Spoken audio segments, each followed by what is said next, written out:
Hi, Beardos. Joe here, and we can't come to the phone right now because, well, we don't want to. So, leave us a message right here, and we will listen to it as soon as we feel like it. Bye! Hey, this is Zach and Toad from Minnesota. Would like to speak with HR, please. We just got back from TBRU and tried looking for beards and sundries at the vendor area. Asked the cute cub there, but all he has to say was, "What the fuck is a sundries?" So we went ahead and brought him up to our room to show him and take care of his sundries. Anyways, someone dropped the ball in Oklahoma because there was no signs of your people anywhere last weekend. Thought you might want to know. Okay, bye.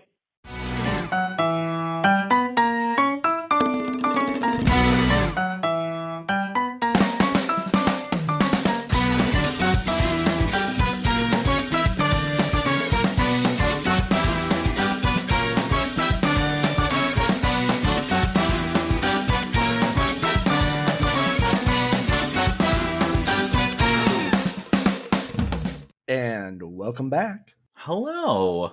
Hello! Welcome back to Season 2, Episode 13 of Beards and Sundries. The baker's dozen. 13. That's right, guys. It's another lunch break here at Beards and Sundries, the shop where three gay men with beards do inventory on a new sundry in each episode. My name is Jay, and am I a joke to you? Yes. Do you think this is funny? No. Because you're a fucking joke, bro. Oh, no. And I'm Anthony, and due to increased peer pressure on me, I watched the Birdcage this week. Ha! April Fools, I certainly did fucking not. Oh. Oh, man, the comment section's going to be out of control. And I'm Joe, and sadly, we have just begun filming the final episode of Beards and Sundries. Just kidding! Ha! Because today's sundry is April Fool's Day. Ha ha. That's right, Beardos. April Fool's Day has just passed, the annual day where people play tricks on each other, and a bunch of fast food restaurants try and trick us with new items that will never see the light of day. I'm looking at you, Corncob Pizza. Today, we're going to learn about how April Fool's Day came to be, think back on how this podcast came to be, and later on, Jay has some great emails from our inbox, some very pointed opinions on Anthony's lack of knowledge of the Birdcage, and today, Anthony has a homebrewed game for us, and then we have a new game from the Beardos, so it's going to be a doozy. Joe, can I find gags in the sundries aisle? You can definitely find ball gags in the sundries aisle. Well, that's right, guys. We talk about sundries a lot, but if you're new to the show and you're wondering just what the hell a sundry is, the term comes from an old English word meaning odds and ends. Today, it's used mainly in retail as a way to group together items that otherwise wouldn't have a group of their own. So, as three very foolish gay men with beards, we are using the term to group together the wide range of topics that we cover. Well, before we move on and talk about our first subject, let's talk a little bit about our voicemail intro. Well, that was cute. Yeah, speaking of hard, the boys that left us that voicemail were at TBRU, and if you're unfamiliar with what that is, it stands for Texas Bear Roundup, and it's an annual festival where men that are usually built such as ourselves, hairy, chubby, a little bit more sundries than usual. Excuse me? Fat. They all Swamp ass. will meet up in Dallas, Texas for a weekend of fun events, get-togethers, extracurricular activities, and all things non-wholesome. So it's a fun way for friends to have a reunion, make new connections, network, that kind of thing. So that's where they were over the weekend. And we definitely dropped the ball here in Oklahoma because we were dropping balls here, not Dallas. And that's why the market was empty. Sorry, boys. But thanks for the wonderful voicemail. That was really, really great. That's really sweet. Keep in mind, anybody else listening, please leave a voicemail. We'd love to hear from you. Well, Joe, without further ado, because we can afford no further ado, what's our first topic? Well, our first topic is a little bit of history, April Fool's Day. And to that, we go to my favorite historical source, which is none other than Wikipedia. I've actually been waiting for this part. You're waiting for this part? Yeah, I want to know where the fuck April Fool's comes from and why do we do it? Well, it says here that April Fool's Day, or All Fool's Day, is an annual custom on the 1st of April consisting of practical jokes and hoaxes.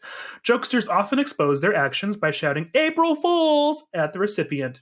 Mass media can be involved with these pranks, which may be revealed as such the following day. The custom of setting aside a day for playing harmless pranks upon one's neighbor has been relatively common in the world historically.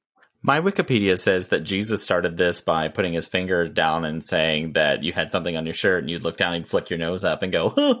Putting his finger where? Okay. April Fools. And then you die because he turned the entirety of your blood in your body into wine. No, actually, I was the happiest I've ever been. Now, sadly, Jay, the origins of April Fools are actually unknown, but there are many theories surrounding it. A disputed association between the 1st of April and foolishness is in Geoffrey Chaucer's The Canterbury Tales. Fucking knew it was Chaucer. In Nun's Priest's Tale, a vain cock... The veined cock? Is that really what it's called? It says, a vain cock chaunteth clear, is tricked by a fox on since March began 30 days and 2, i.e. 32 days since March began, which is the 1st of April. I think I was better off not knowing anything. However, it is not clear that Chaucer was referencing April 1st, since the text of Nun's Priest's Tale also states that the story takes place on the day when the sun is in the sign of Taurus. All I know is I'm glad cock finally had something to do with it. Yeah, it really Finally. heartens me to know that veined cock is, important to this holiday. It really hardens me to know. Dude. Well, this next theory's got some French, so I'm going to try not to butcher the hell out of this. Oh, I'm white. Hold on, I can read it. Aren't you like 69% French? I'm pretty French. In 1508, French poet Eloy d'Amerval referred to a poisson d'avril, April Fool, literally April's fish, possibly the first reference to the celebration in France. Omelette du fromage. Omelette du fromage. Omelette du Fromage! A common prank is to carefully remove the cream from an Oreo and replace it with toothpaste. If you do that and you waste Oreos, bad on you. Elaborate pranks have appeared on radio and television stations, newspapers, and websites, and have been performed by large corporations. There's not really a bunch of history regarding this holiday, except that it's just a tradition that's followed by a lot of people because it can be pretty fun. I had to look up the date because I couldn't remember, but it was on October 30th, 1938, so it wasn't an April Fool's joke. But that's when Orson Welles read The War of the Worlds over the radio. Oh, yeah. He did like the First Life podcast. He was like, here's an audiobook for you, and nobody appreciated it. People literally killed themselves hearing that, so... A little fun, not so fun fact here.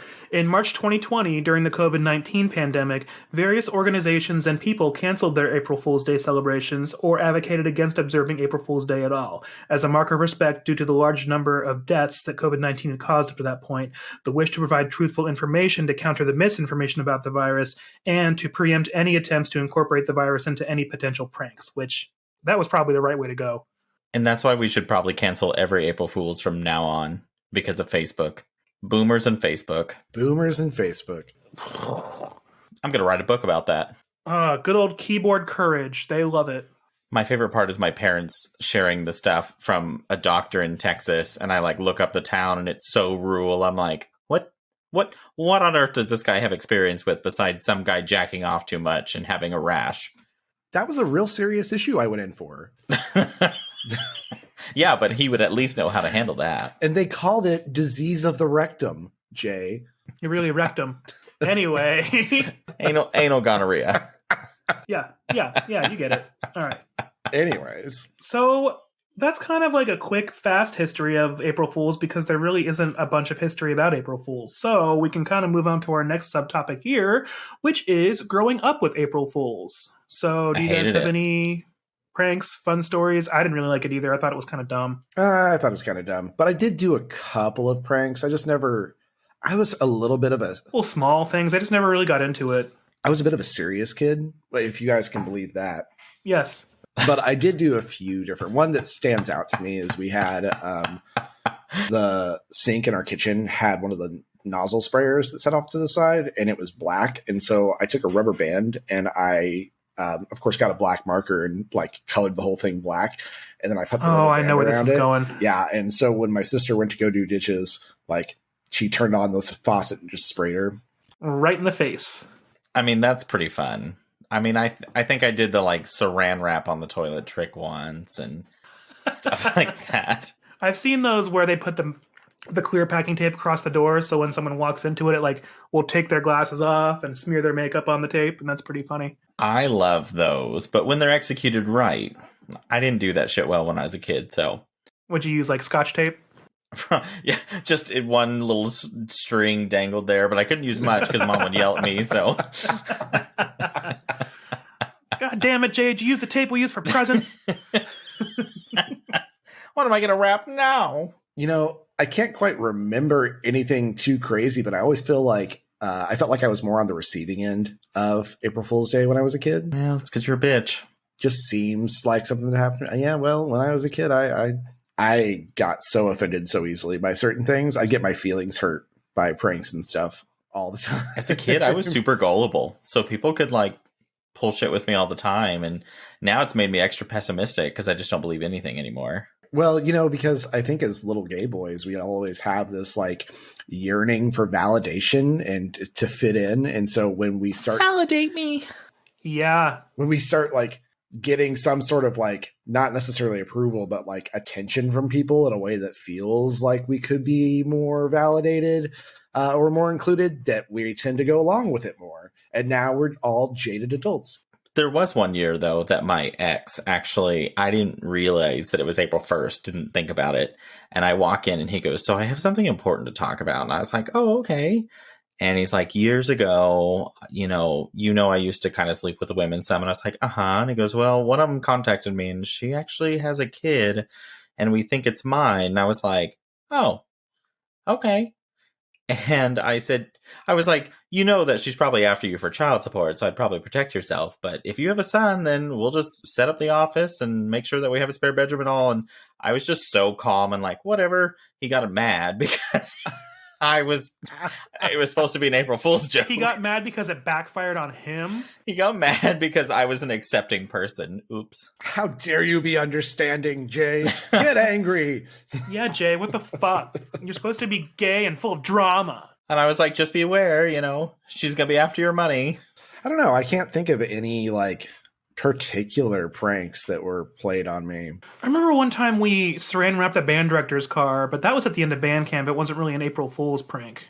Just a prank. Yeah. All of those pranks that we did were always at the end of the school year. Yeah, that was more of a time to do pranks because it was fun, harmless pranks against your educators, that you already respected anyway. Yeah. So it's just fun to mess around with them. We had this one substitute teacher, and one time we put her up into the basketball hoop in the gym and just left her there for a little while. She was a really sweet lady, and she was a good sport about it. And we were also... Oh, that's good. It was one of those things where it was mutually funny between us and her. Yeah, it was understood. Okay. No, because we're all about consent here at the Beards and Sundries Market. My luck would have been you would have put me in the basket, and then the backboard would have shattered. That was my second question. I was like, she must have been small then, right? Yeah, she was pretty small. I think we all thought of her as this sort of mom type personality in our lives. So when you grow up in Glencoe, Oklahoma, you have a few options for things you can participate in. Those options are chat piles, basketball, baseball, beer on the chat piles. This isn't drugs. BFE Kansas. Shut up. Well, drugs were also an activity. Non-school supported. FFA.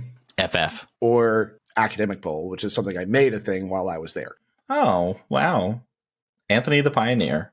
Well, I started a few different things because you don't have them. And they're still not there except for Academic Bowl. But that's because the teacher that helped me start the program is still there and she still runs it.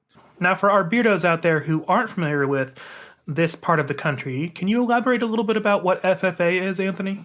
Sure. FFA used to stand for the Future Farmers of America, but they will go to great lengths to tell you that FFA now stands for the FFA organization.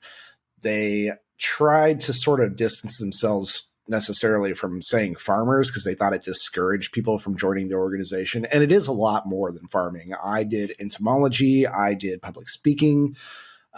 There's a lot you can do within the organization, and it taught me a lot of great life skills. It helped me get out of my shell, helped me speak in front of people and be more comfortable with that.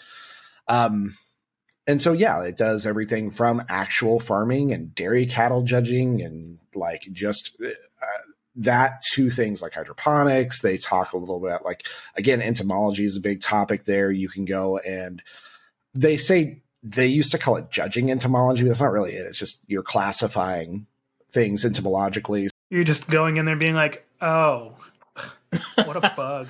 Those shoes with that purse. Yeah. In his blue corduroy jacket with the FFA symbol on it. The badge on it. It's funny that you talked about FFA doing like speech and all that stuff to help you with stage presence and all, because where I came from, we also had FFA, but I also did something called forensics, which I didn't know wasn't something all schools did. But forensics was kind of a public speaking, public acting, public reading thing to do on the side. And I actually enjoyed it. I did prose, which I would read specific pieces that had to be shorter than 7 minutes, and you were judged off that. And then I also did IDA, which was improvised duet acting. And I can't even begin to tell you how one year me and my friend Chase rocked the shit out of that. And you would go up in a cup, you would be set on time, you'd walk up to a table, you'd have to draw a person, place, or thing, 3 out of each box, and then you'd get to pick one from each. You each would pick a person, then you'd pick a place and a thing, or a topic, whatever it was. And then you had to just make up a 7-minute or less story, improvised, and you had 30 minutes to prepare it. That was an FFA? Holy shit. That was not FFA, that was forensics. Oh, okay. I thought you meant like this was all part of FFA, and I was like, I did not know any of that existed, and I was really involved in the organization to the point that I was an officer. Yeah. Oh, wow, no. Embarrassing. No, I'm kidding. Hey. April Fools. But yeah, no, mine was forensics, which I was president of that my senior year, not to brag or anything. He was president of that. Oh, wow. No, to bring this all back around to April Fools, though, the person that we put up onto the basketball hoop was heavily involved in FFA with us, and that's why we all saw her as sort of a mother figure and felt like comfortable doing that. Oh, how precious. There's the connection. Boop. Listen, listeners, you just got to follow our brain pattern. Well, that's mainly pretty much all we have for April Fools. There's not a lot of history on it. We didn't really do too much with it growing up, but... Wait, can we do one more topic before we move on to that? Yes. I would like to hear about something very foolish one of you guys have done in the past, or each of you have done in the past. So on this very foolish occasion, tell me a foolish story about something you've done. Jesus Christ, I feel like I have so many that I can't even wrap my brain around one. I dated a girl in high school for a little while. How foolish and embarrassing. Who didn't do that? Why don't you start us off? I was going to say, how about I go first? So I, years and years and years and years ago, was at a work conference in Little Rock, Arkansas. And we went out with a bunch of our coworkers, and we were having drinks and dinner and having a good time. We went to some whiskey bar that's near the downtown of Little Rock. I got a little too drunk, went back to my hotel room, was a little too drunk, and proceeded to try to text a straight peer of mine. And it went not so great. And I didn't realize it until the next day when I woke up and looked at my phone and checked my messages again and was like, oh my God, you didn't just do that. Girl! And I proceeded to also backtrack by immediately texting that person and being like, hey, I just knew that you had XYZ bottle of whiskey in your room, and I just wanted to drink some more with you, and I didn't mean it that way. It was really uncomfortable, and honestly, I'm surprised that person was able to be comfortable in a room with me after that. Oh my God. Really, really big misstep on my part, which is wild because I don't usually break professionalism like that. Usually when I go to work conferences, I have a drink or two, and then I go back to my hotel room, and I don't interact with anybody else. I just do stuff on my own the rest of the evening. So that Yikes. made that more of a concrete decision for me. So yeah, there you go. Wow, you almost had to deal with real HR. Ooh, I know. Let me tell you, they wouldn't have been wrong. Wow. Yeah. Foolish. That was foolish. It wasn't like overtly sexual, but it was very obvious what the tone was. Like, it wasn't like, hey, come show me your dick. I want to see your butthole. Do you still have the messages? Oh, no. God, no. Yeah. Anthony's going to post the messages in the video, so no, I'm kidding. They were all very much like hey, if you want to come hang out and all this, like, the stuff that like it's on the surface. If you looked at it, it could be almost justified, but then like the subtext is there and everybody knows the meaning. You up? Basically, that's it. Netflix and chill? Question mark. Yeah, I was like, you want to come Netflix and chill? I'm just lucky to have made it out of that alive. Wow. That stressed me out. Like, I think I have a little bit of raised blood pressure right now. But I wanted to set the standard for what I want from you. If we're going to be telling foolish stories, let's get them out there, girlies. Oh my god.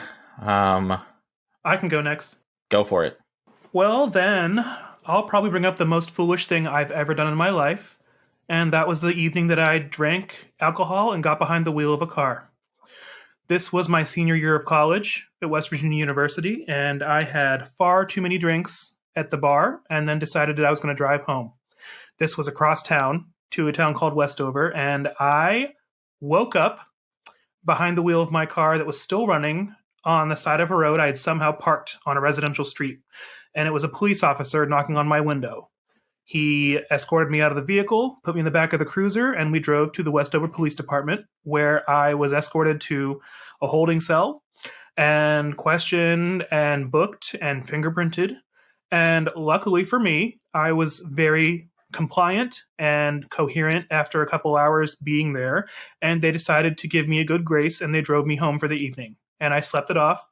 And then the next day, I dealt with some logistical issues. I went and got my car from the tow yard it had gone to, and then I went to court. And I pled no contest with my public defender, and they decided with my good behavior and word from the police that they dropped it to a reckless endangerment. So I didn't have a DUI on my record. Now, I went ahead and did all the things you would do with a DUI. I had a breathalyzer in my car for 9 months. I paid for said breathalyzer. I took a defensive driving course and a DUI learning course that I was not required to take. And I dealt with that. I got my car back. I got my record cleaned. And the statute of limitations is 7 years. So that has long since fallen off. But I never did anything that stupid ever again. But that is by far the most foolish thing I've ever done. And I'm so lucky that I didn't kill somebody. I am super proud of you for bringing that up on this podcast. Specifically because drunk driving in America is a huge issue. Yes, it is. And you just don't know how drunk you are when you get behind the wheel. You might think you're fine when you get there, but so Beardos, I highly encourage that you use ride sharing services, use cabs, use public transportation. And those things are way more widespread now and more accessible, which is great because they weren't back then. Just don't risk it. Don't risk it for you, but don't risk it for other people. My God, my story just sounds lame compared to that, but it's still foolish. He's like, I farted in an elevator. I farted and blamed on the dog. I cried in front of my boss. It was embarrassing. I pooped my pants today. Nope. Damn it. God damn Not the bingo card.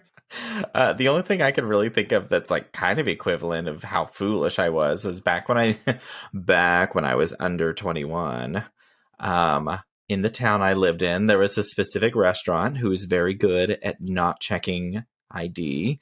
And so me and my friend would go there every Friday night, I think, or Friday night. And I would get a pitcher of margarita, drink it by myself, hop in my big ass old Suburban, drive across town to a biker bar where I knew the owner of the biker bar. A biker bar? I know. And they did karaoke every night, so I would karaoke all the time.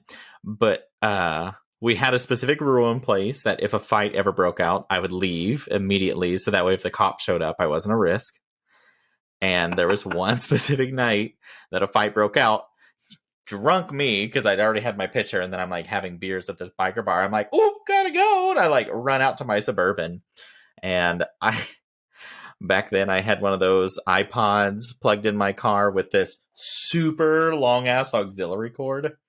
And I was in such a hurry that I like got in the truck, shut the door and driving off. And I kept hearing clank, clank, clank. And I'm like, what the fuck is hanging on my truck? And then I'm like almost home, and all of a sudden it went away, and I'm like, oh, thank God. And I picked up my cord and I was yanking on it to try and get my iPod. And what had happened is I'd shut my iPod dangling out with my auxiliary cord. And so drunk me in my giant ass Suburban flipped a Yui in the middle of town to drive back and look for it on the road like I was going to find it.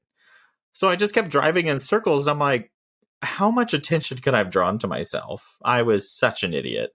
Now, for some of you younger listeners, there was a time back in the early 2000s where your camera, your music player, and your telephone were 3 separate entities. And if you got home from the bar with all 3 of them intact, that was a chore. I had to carry so much. We didn't used to have everything on this little square, y'all. And I think my iPod at the time was a pretty big one, and I don't want to brag or anything, but it held like 128 songs. Shut the fuck up. That was a pretty big baddie. So all 3 of our really foolish stories involved excessive amounts of alcohol and being in public. Choices. Yes. Choice. Guys, booze is bad. Anyways, I'm going to pour some more wine. Makes you want to put my clown nose on, because I feel like a fool. I mean, there was one time in high school I used to drive so stupid, and I was driving my friend home, and we were on a gravel road, and I was in my little yellow Chevy Cavalier at the time. Ooh. And we're like going 70 on this gravel road, and we pop over a hill, and there's the biggest herd of deer I've ever seen in my entire life. 70 on a gravel road, Jay? Oh, well, stupid. Oh my God, your fenders, your wheel wells. Yeah. Not even that. The just sheer chances of you skidding and going off of, and I guarantee you, because I know gravel roads, there are embankments on either side, aren't there? Yep. And fences and trees and killing yourself that way, because at least 2 people in my high school died like that, which is a significant proportion of people when there's 100 people in your high school. And it was a Chevy Cavalier, so pretty sure there's like a 2-star rating on that car for crash test. And we popped over this hill. That's why they sold so well. Yeah. And whenever I came over the hill, there was a whole bunch of deer, and I slammed on my brakes, and all I did was just skid on gravel for probably half a mile. Didn't hit any of them. Oh, dear. Oh, raspberries. like my friend and I, we're just like, our eyes probably fell out of our skulls because we were just like. And now when Jay goes to see his therapist, he's like, I was young, and there were all the deer, and I was running through with my Chevy Cavalier, and they were screaming. And I had the brakes clear down to the floor, and I was just like, oh dear. In a Cavalier, I'm sure you stood on the brakes and the brake pedal just broke off. I literally, actually, my foot went through the floor because it was a Cavalier, and so then I was Flintstoning the whole way. We didn't wreck, we didn't anything, but I slowed down on gravel roads after that. You live, you learn. That should have been your foolish story, because that's a fucking foolish decision. Well, yes, yeah. I was quite foolish. Yeah, driving a Chevy Cavalier is quite foolish. Beardos, I apologize if you own a Chevy Cavalier and Joe has just made your day worse. I do not, because you're the April Fool if you're driving a Chevy Cavalier. I said what I said. Don't make us lose our last 10 listeners. Right? Alienated everyone else. All the watchers of the Birdcage. All like 5 of you. Zach and Toad drive a Toyota Corolla. We're safe. Okay. Boom. Well, our final topic before commercial is what brought this podcast to be, and that would be our Carnival cruise that we went on last year on April 2nd. So we kind of reconnected, I would say, December 2021. Yeah. And we just booked a fucking cruise. We were like, hey, let's do it. Whatever. We found Carnival Cruise Lines because Jay has more knowledge of them than we do. We've only been on one cruise with them, but Jay's been a couple times. So we found dates that we thought were spring break free, but they weren't. But that's okay. We still had a great time on the Carnival Vista. That ship is a little older in their fleet, and it is suffering from propulsion issues, which has been cutting a couple of their days short at their destinations, but we still got to go to all three of them. So ironically, that cruise ship is 2016 or 18 or something like that, and it has had propulsion issues the entire time it's been out.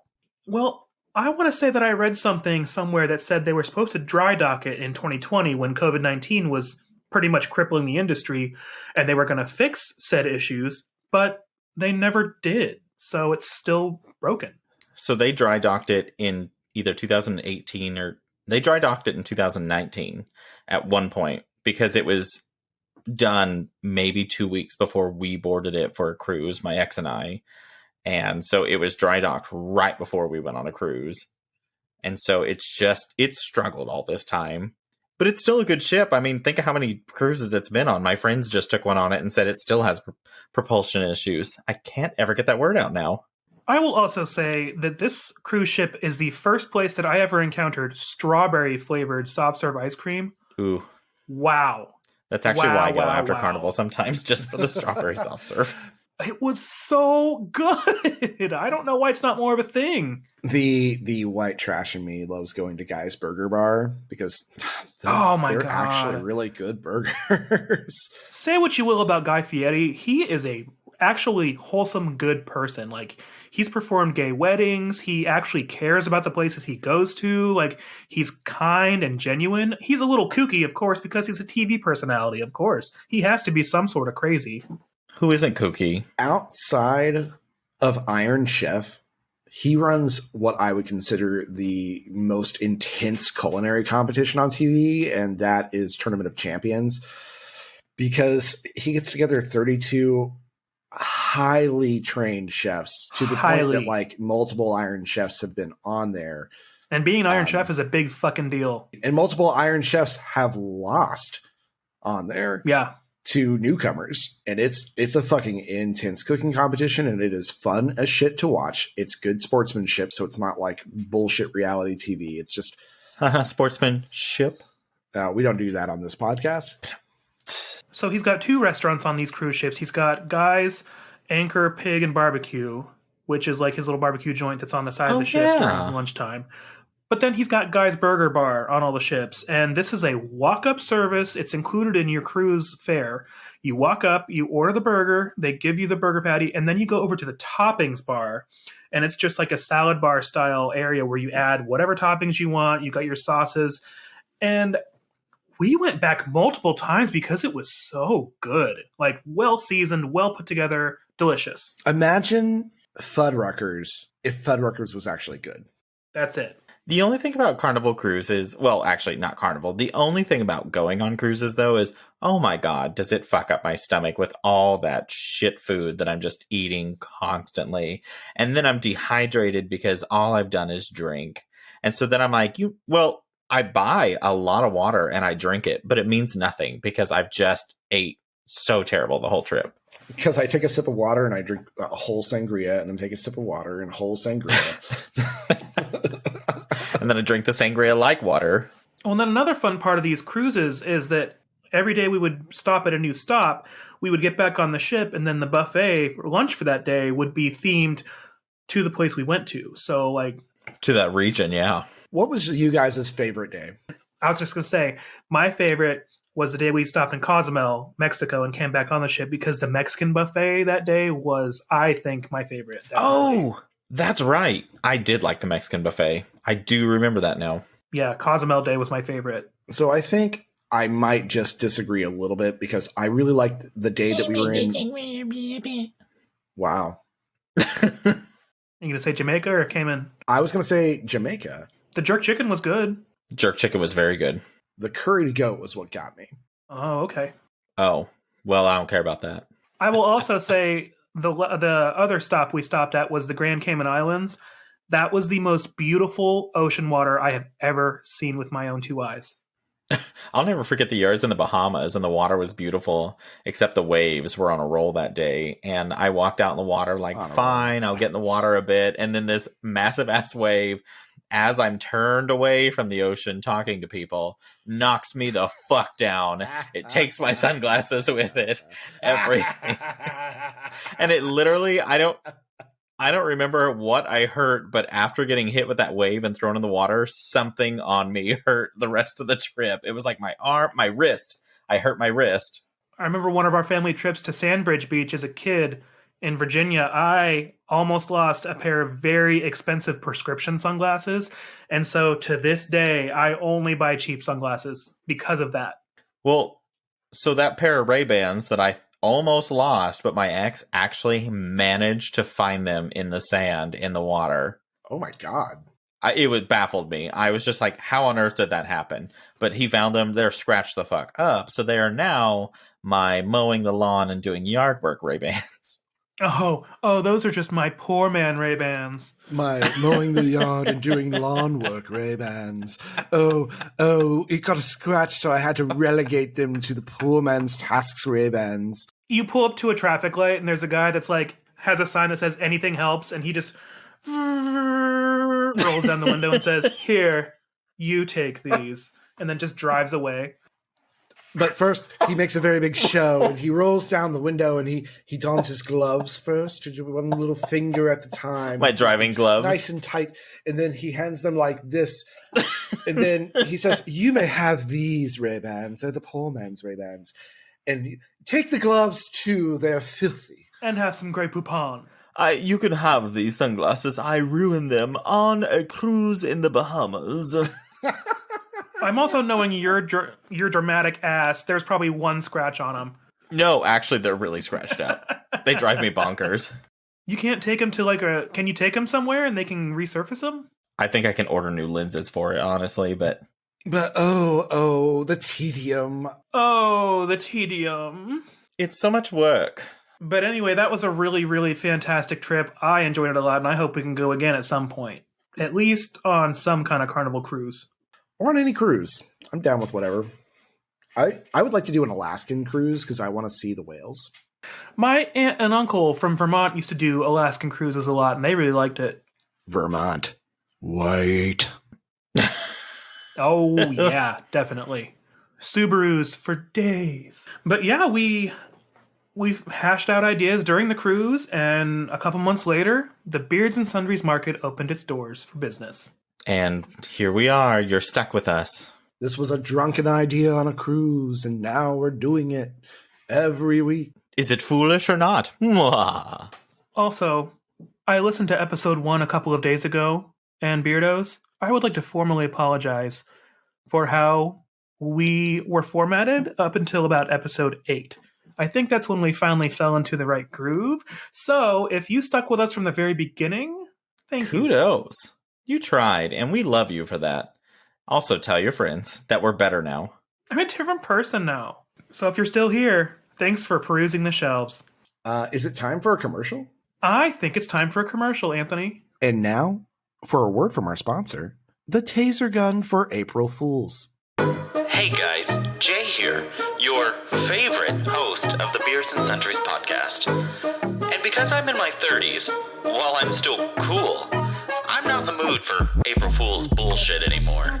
So, I got the new Taser gun for April Fools. I know you may be thinking, a Taser gun? How lame. But let me tell you why it's not. This Taser doesn't jolt you with the standard lame-ass 50,000 volts. This uses 150,000 volts. You get 100,000 extra volts for that extra confident feeling you won't be messed with again. I love the faint smell of fried chicken after taking down a jokester. Also, the wire that releases isn't standard.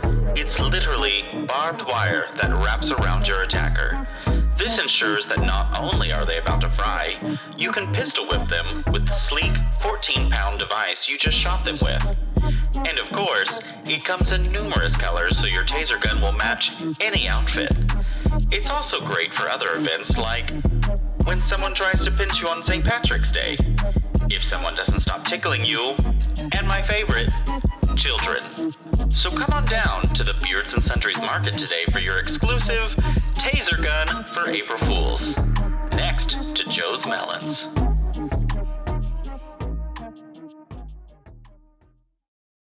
Hey guys, make sure you follow and subscribe to our podcast so you can receive a notification every Sunday when a new episode drops. But hopefully not too close to Joe's Meaty Melons. I like that it's 14 pounds. I can stay buff whenever I'm trying to stop someone from an April Fool's joke. But honestly, catch me outside waiting for the delivery truck going through each box because I want this taser. I also really need it in every color because you gotta color coordinate your outfits. You have to color coordinate. You never know what the day's going to call for. One of the colors is sort of a salmon, and it goes really well with some of my shorty shorts. Get a holster for your second gun. Well, I just like to know that nobody's going to piss around with me on April Fools anymore because I'm tired of it. I don't know. You don't know what I'm into. Pinching? Definitely not. I've pinched you. You don't like it. No, 100,000 volts. 150,000 volts. It's just extra 100,000. Oh. Well, does anybody have something to check out this week? I do. I have something to check out. So this week, if any of our listeners were paying attention and watching our TikTok, we had a very active video last week, and it was the one announcing that Anthony has never seen the Birdcage, which we will discuss here shortly. But in that time, somebody named Michael from another podcast called Unloved Sequels contacted us just to chit-chat for a bit, and he's a pretty nice dude. So I checked out the podcast, and it was pretty fun, and I'll read kind of the quick description. It says, join Michael and Claire as we discuss the movie follow-ups that flopped so hard their bellies still hurt. If it bombed at the box office or got crapped on by the critics, we're here to watch, discuss, and maybe find some small redemption. Maybe. And for the couple episodes I listened to, it's actually pretty cute, and the stuff they bring out is pretty enjoyable on it. I listened to their first one today on the way home from work, and they talked about Speed 2, Cruise Control. And it was really fun to hear their take on it, mainly because they're from the UK. So talking about a 90s action movie starring Sandra Bullock, that was pretty interesting to hear them comment on. And also, they made me laugh a lot. They were really funny. And it was interesting how they talked about facts about the movie. They gave a lot of information. And it was overall a really fun episode to listen to. So I'm looking forward to more. I listened to the Grease 2 episode and then also Look Who's Talking 2. And I actually remember watching Look Who's Talking 2 a lot whenever I was a kid. And I loved it. Now looking back, I'm like, oh, yeah. Oh my god, they talked about Ghostbusters 2 and the Santa Claus 3, rightfully so, to trash that. I looked back on their episode history, and it looks like they started about a month before we did, so they're relatively new as well. So that's pretty cool as well. Hey, they talked about Hocus Pocus 2 also, so we should go listen to that episode. Around the same time we did. I saw that. Yep. Well, Jay, is there anything in our inbox this week? Oh my gosh, guys. Yeah, do we have any beardos submitted sundries? I can only imagine what our inbox looks like right now. We were hit pretty hard this week. What? So I summed it up to 3 emails that I wanted to discuss. And then I wanted to skim over our TikTok drama. And I am so excited for the TikTok part. So for emails, we received another one from George, which George usually emails weekly. Hi, George. Hi, George. Said our episode was hilarious, as always. And he also agreed that every Sonic in Texas sucks. Yeah, sorry. One small privilege that we have. He's also scolding Anthony for never seeing the Birdcage, and it blows his mind. I'd say, you know what? I'll wait. I'll wait to address all of this till the end. He also says, thank you so much for last week's honor of their dog that passed. They love that.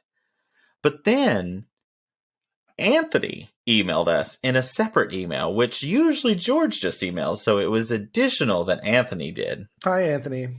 Great name. So hello, Anthony.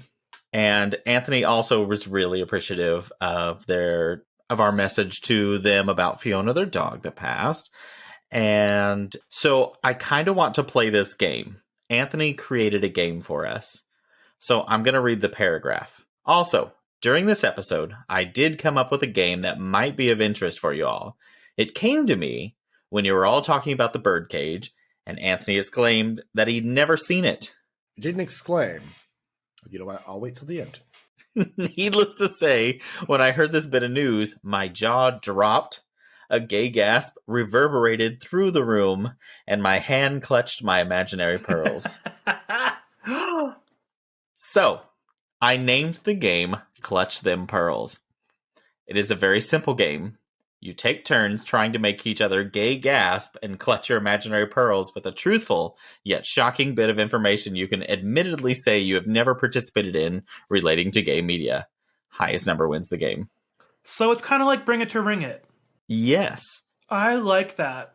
I think we need to play this. So instead of raising our eyebrows, we'll be clutching our pearls. Yes. Anthony, we already had a game for this week, so we won't be playing this one this week, but I think it's going to be in the works now.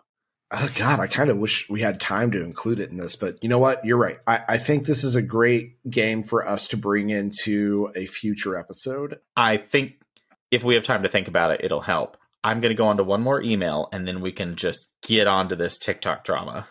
So we also heard from Derek from Hi, Indianapolis. Derek. Hello, Hi, Derek. It starts off with, the answer is yes. I gasped audibly when Anthony said that not only has he never seen the Birdcage, but he never even heard of the movie. It's not that uncommon. Carol Channing is so disappointed in you. Also, since it's the end of March, it's time for the quarterly review of the bingo process. Given the status so far, it is time to add some additional squares. I believe a square should be marked when, 1, every time Joe tries to get the pod back on topic. Oh my god. Y'all. 2, Joe makes 3 questionable puns in the same episode. Hey. We're not going for a blackout card. This one's my favorite. Number 3, Anthony gets triggered when accused that he got a movie fact wrong. Turn this into a drinking game, we're all dead. Speechless. Fucking speechless. 4, reference to Jay's testicles. Testicle. Ah! I love it, Derek. Great job. There's one right there. A+. 5, HR dials in to ramble about something. Oh man, I really had a ball with that one. 6, false advertising from one of your commercials. Note, I still haven't seen the BNS shorts modeled. Hey, that's Jay's fault. It is my fault. You can blame me. I am testing the material because right now with this mesh, it's not washing well, so I may have to switch to an ink. He's testy, the material. You know, if this is a drinking game, I'm on the floor now. Yep. Mm-hmm. There's only 2 more. 7, Joe loses a game. And 8, Anthony wins a game. Oh, that's also extremely hard to tick off. I'm a real strong starter, but I finish bad. I finish real slow. Both in games and in other ways. Adding these squares to the mix should help the bingo possibilities. Still love the content. Keep up the good work. Now, Anthony, we have to bring this up. I know. I finally looked at this. I've been dreading looking at our TikTok. As of today, March 28th, 2023, Jay put up a video on TikTok stating that Anthony had not seen the Birdcage. It currently has 85 comments, which is big for us. And actually, Michael with the Unloved Sequels said he wants to watch the Birdcage with us. It could be fun, like a live watch. A lot of commenting quotes from the film, which is absolutely perfect. So that's amazing because something about aspirin without the A and the S. Yeah, great scene. Sure. Another one. Hold up. Let's talk about Anthony's comment. I've got pictures to prove it because because I said, "Are you gay?" And you're like, "Of course I am. I have pictures to prove it." They're on the internet, so Not on the Bird app. Unfortunately, Anthony, there's calls to revoke your gay membership. Y'all, okay. Well, I guess if we do, I'll have to get off the Bird app too, and then you guys can have to deal with that. Someone said blasphemous. Also, a couple of people have said that's them, but then it was unfortunate for them. Got to have a watch party. No. First of all, I did see people say that they also didn't know. So I'm not alone here. Okay, Anthony, you can't make it sound like hordes of people said that. I didn't was say like hordes of people one or did. two I'm just people. saying that I'm not like the only gay who hasn't seen this film. I feel like I could go through their information and they're probably like 19. I'm going to go call some lesbians and get them on my side because I feel like this is a movie lesbians haven't seen. Actually, we literally had, oh no, they said they were pan, but mentioned that they love the film and that they're ashamed of you. So yeah, everyone seems to agree with Joe and I. Everyone seems to agree with Joe and I. Although I will say this has brought up some like very personal discourse with some of my actual personal close acquaintances. Today we had to have whole discussions about Robin Williams movies that we haven't seen. Yeah, that group chat was very fun today. It was really active today thanks to this.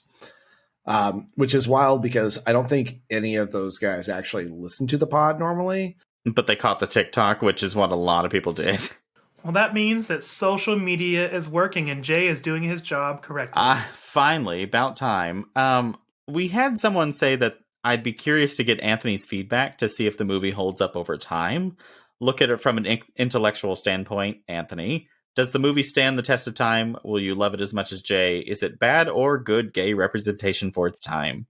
So here's the thing. Originally, I was planning on just being obstinate and boycotting this film and just doing exactly what I do with everything else in my life when people start bringing it up like this and just not getting into it.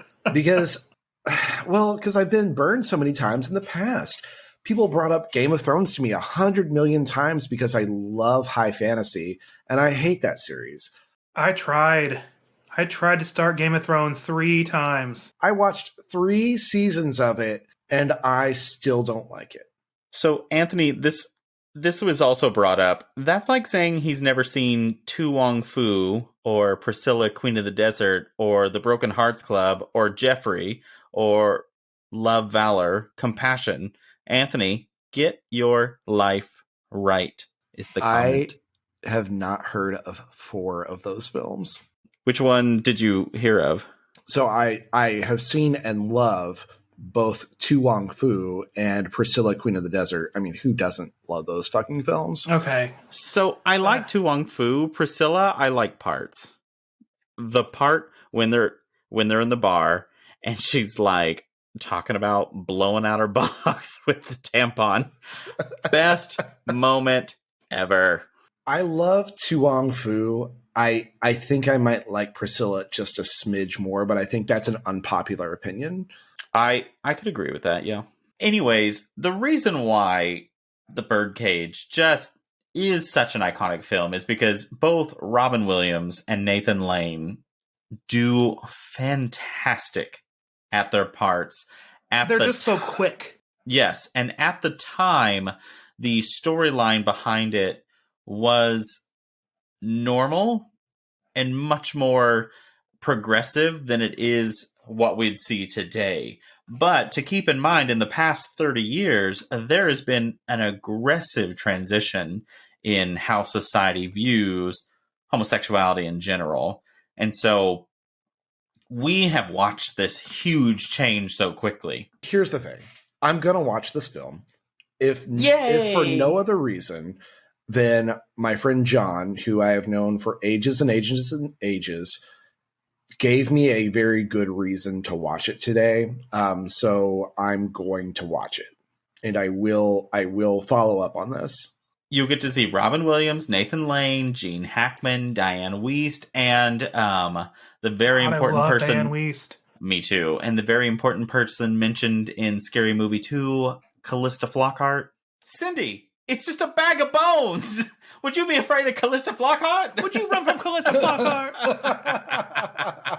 That we can all quote at the drop of a fucking hat. And Christine Baranski. I forgot she's in it. Well, moving on from our death threats, we are going to go into our homebrewed game for the week. Anthony has the game this week. Hey, I got the game this week, and this is a game I'm calling Foolish Fools. So the rules are simple. I'm going to read you 5 stories. 4 of them are real. 1 is made up. You guys have to guess which one of these is made up.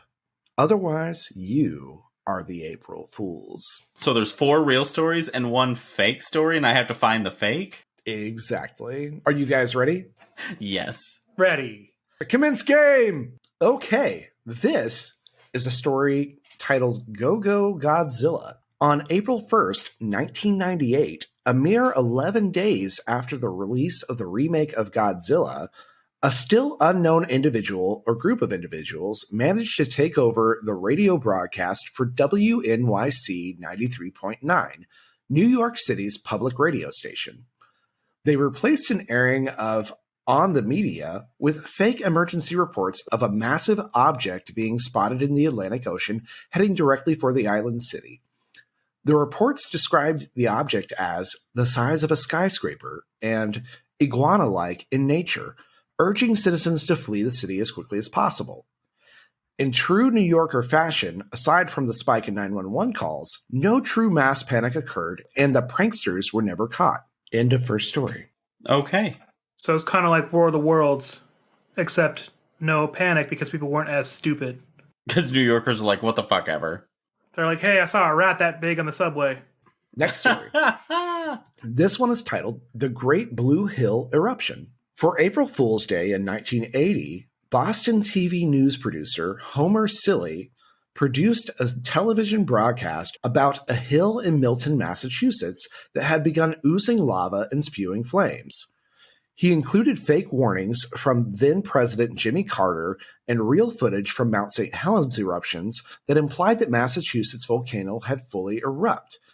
April Fool read the card at the end of the segment, but hundreds of panicked citizens flooded law enforcement phone lines anyway. Silly was promptly fired for failing to exercise good news judgment and breaching FCC regulations. What month was this? These are all April Fool's pranks gone wrong. Ready for number 3? I am. This is one titled, I'm Really Not a Crook. On April 1st, 1992, a man claiming to be Richard Nixon told NPR he would be running for president and that I never did anything wrong and I won't do it again. Despite the date, thousands believed it was actually Richard Nixon announcing another bid for presidency. Of course, it wasn't actually Nixon speaking, but that didn't stop the outrage and many began gearing up in protest. Ready for number 4? I am. Yep. This one's titled Poisoned by DHMO. On April 1st, 2002, a couple of Kansas City DJs announced the local water supply had been found to contain high levels of dihydrogen monoxide, DHMO, whose side effects include sweating, urination, and skin pruning. Who hasn't done that? Shut up. Hundreds of citizens flooded the water department and the police with distressed phone calls. Too bad dihydrogen monoxide is actually H2O, the chemical name for water. The DJs were widely criticized and accused of terrorism by one government official. In 2013, 2 Florida DJs pulled the same prank. The resulting clamor got the DJs yanked off the air and nearly saddled with felony charges. Felony? Apparently so. Anything's a felony if you get enough attention. All right, you guys ready for the last story? Yes. This one is titled Pregnant Pause. For April Fool's Day of 2013, 18-year-old Tori Wheeler of Tulsa, Oklahoma, pranked her boyfriend, Derek Bauer, by pretending she was pregnant. Wheeler, upset that Bauer didn't find her prank as funny as she'd hoped, ended up pulling a knife on him, and the police ended up having to settle the matter. Predictably, she later said the knife was yet another prank. So she pulled a knife on the boyfriend as part of the pregnancy announcement?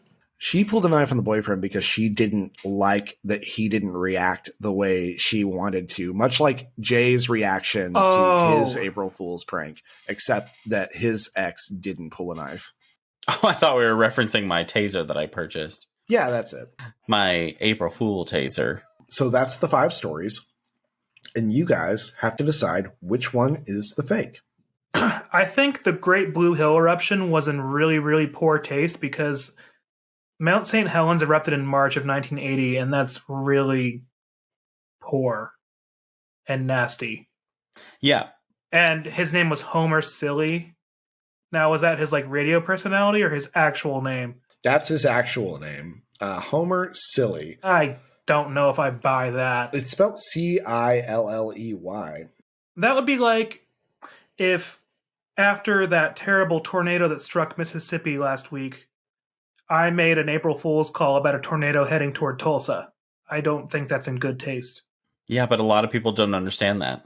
Yeah, that's true. And it was also 1980. And Homer Silly sounds like a piece of shit. 1980 was a different time. We were a lot dumber. I don't know. Number 3, where Nixon called NPR and said he was running for president, that just sounds like something The Onion would have written in 5 minutes and posted on Facebook. Is that the one you're going with? No. I'm also not going with number 4 because I know that one's true because I've read about it myself. The dihydrogen monoxide story about the DJs in 2002. That one's real because I have read it myself. Which leaves us with Go Go Godzilla, which is fun and playful because it was after a movie release, right? So they were doing press. Which, haha, it's the 90s. Movies, fun, action.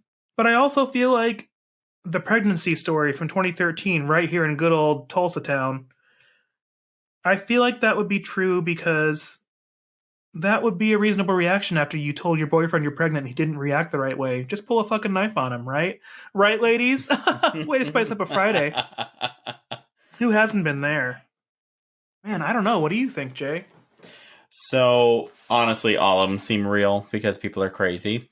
But we're just trying to find the fake. You said the Godzilla story happened after the movie released, right? It is a mere... So it happened on April 1st, which it said it was a mere 11 days after the release of the remake of Godzilla. So I guess that would mean it would... That sounds like it's a marketing ploy.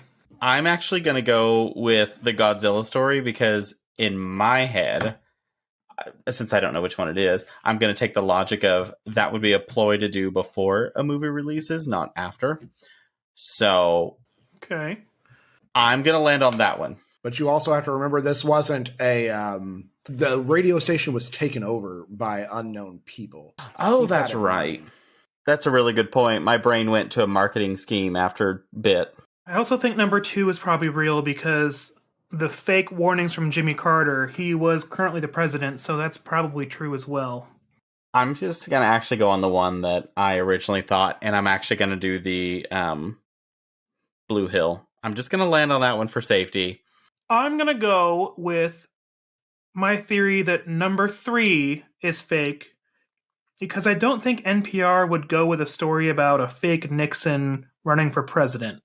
Okay. Are those your final answers? I'm selecting number 3 for my fake story. I'm selecting number 2, Blue Hill. So, the fake story is on April 1st, 1998, a mere 11 days after the release of the remake of Godzilla. Damn it! A still unknown individual or group of individuals managed to take over the radio broadcast for WNYC 93.9, New York City's public radio station. They replaced an Where's the fake fact? On the media with fake emergency reports of a massive object being spotted in the Atlantic Ocean heading directly for the island city. The reports describe the object as the size of a skyscraper and iguana-like in nature, urging citizens to flee the city as quickly as possible. In true New Yorker fashion, aside from the spike in 911 calls, no true mass panic occurred, and the pranksters were never caught. Now, I want you guys to guess. The wrong fact? Oh, no, I want you guys to think of... I want you to guess at how much of this I made up. You can't just curate this giant fucking bowl of word salad and then make me think that it's just a story that's fake. There is so much to tear apart in there. My God. Was it even 1998? Was it even 11 days? Was it iguana-like in nature? Was it even WNYC? Was it even the show on the media? Like, what the fuck? This is not actually on dropout.tv. I'm just trying to find the wrong story. I made this whole story up. Damn it, when the fuck did that movie come out? All of it is fake. So, Anthony, can I get at least, like, a fraction of a point for originally picking that, and then you gaslighted me out of it? I know, because this is a win or lose situation, and I didn't gaslight you. I gave you additional information about what you were guessing, because you said that you thought it was a real on-air broadcast. Oh my God, do you guys hear the music?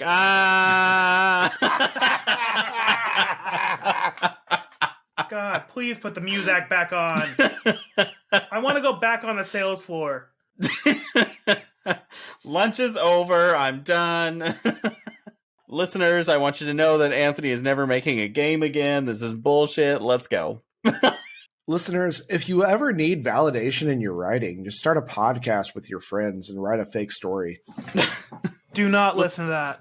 Listeners, if you ever wanted to be gaslighted into not going with your original answer, always talk to Anthony. Well, I really think the music's coming back on, and it is time for us to go.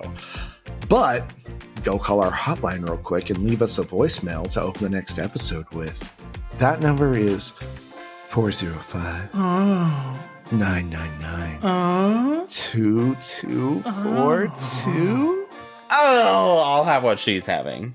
Beardos, we love that you stayed with us for this long, and we want you to keep listening. If you want to help us out, go and subscribe to our podcast so you can get reminders each time it releases a new episode. We will also post updates for any additional things that we may add to the market in the future. And don't forget to rate us 5 stars and leave a review. We would love to hear from you. Those ratings are what get us found by more people, and we would be honored if you could help us grow by doing that simple task. Just each of you telling one friend to listen will double our growth. And make sure you follow us on our Instagram, Facebook, TikTok, and Twitter. Please comment and make suggestions. We'd love to hear from you. Also, email us at beardsandsundries@gmail.com. That's right, Beardos. So, from all of us here at Beards and Sundries Market, we want you to love yourself. Because we already love you. Bye. Bye.